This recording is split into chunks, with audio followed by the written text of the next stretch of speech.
With Singapore's first poly, many of us experience unique adventures and opportunities. My first few memorable experiences will definitely be going into the engine simulator to perform pipe tracing, designing ships, and learning how to jump off from a platform during abandoned ship drills.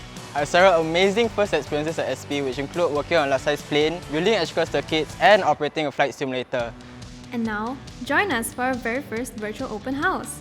Look forward to exciting virtual activities, hear from our lecturers at our live webinars, and sign up for our education and career guidance seminars where you can speak to our counselors and lecturers to help you develop your potential. For mums and dads, join our Parents Forum to help your child thrive and define their future. Explore facilities via the 360 and live virtual campus tours. And also, don't miss out on our special giveaways. There'll be a lot more things to discover on our virtual event, such as the Engineering Showcase, CCA Showcase, and sharing by many of our SP students. For me, operating analytical instruments in SP's labs for the first time was really interesting. I got to analyze the caffeine concentration in food samples and also perform chemical analysis of our environment. Make your first experience count. What would be your first with SP?